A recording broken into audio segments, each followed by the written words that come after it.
Good day. For today's video, I will discuss about the history of volleyball. William G. Morgan. 4 years after the invention of basketball, Morgan, a Springfield College of the YMCA graduate, developed the game as a hybrid of basketball, baseball, tennis, and handball.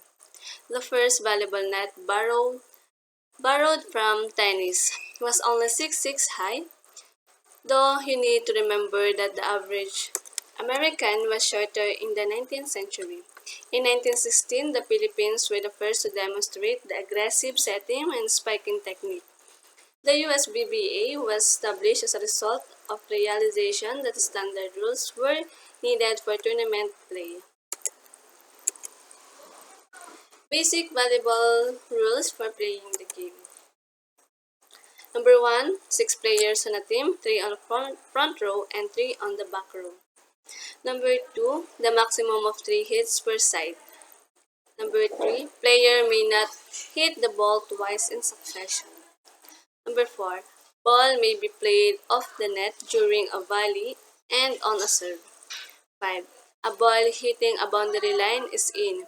A ball is out if it hits.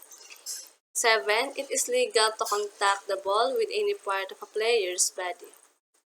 8, it is illegal to catch, hold, or throw the ball. 9, if 2 or more players contact the ball at the same time, it is considered one play and either player involved may make the next contact, provided the next contact isn't the team's fourth hit. Number 10, a player cannot block or attack a serve from on or inside the 10-foot line. 11, after the serve, front line players may switch position at the net.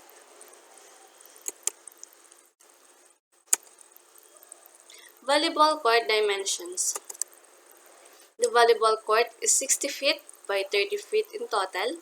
The net in place in the center of the court, making each side of the net 30 feet by 30 feet.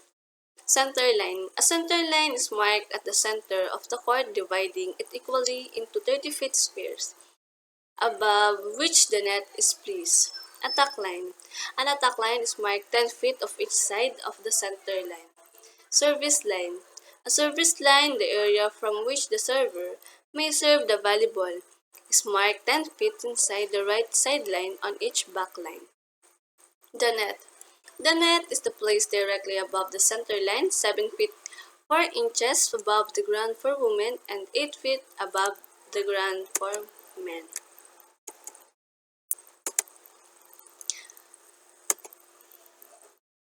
Poles. Volleyball poles should be set at 36 feet apart, 3 feet further out from the sidelines. Ceiling height. The minimum ceiling height should be 23 feet, though they should be preferably the higher. Officiating. Volleyball officials that make up the officiating crew are first referee, the second referee, scorekeeper, assistant scorer, and the line judge. The first referee is in charge from the beginning of the match until the end. The first referee has authority over all the other members of the officiating crew members before the match starts, going over any question officials might have above their responsibilities. The first referee should have a talk with the second referee before the match starts, discussing issues such as pre-match protocols and anything that will help the match run more smoothly. The second referee should establish a rapport with the scorekeeper and libero tracker. If the scorer and libero tracker have a problem or don't understand something, they should be comfortable enough to ask the second referee for help. Scorekeeper. The scorekeeper's main job is to make sure the score is correct at all times. The scorekeeper uses a score sheet to keep track of the game. Assistant scorer. The assistant scorer, or libero tracker, sits at the score table next to the scorekeeper. The assistant scorer main function is to record libero replacement onto libero tracking sheet. Line judge. If only two line judges are used, they stand at the corner of the end line that is close to the right hand of each referee, diagonally from the corner. The line judge watch the end lines and sidelines of the respective corners.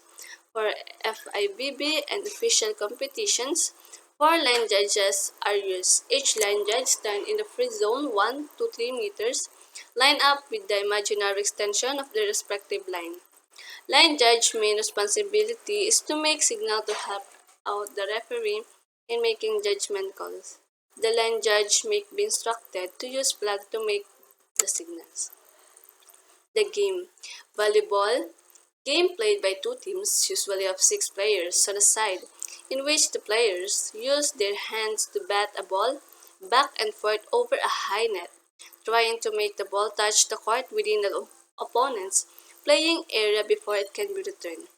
To prevent this, a player on the opposing team bat the ball up and toward a teammate before it touches the court surface.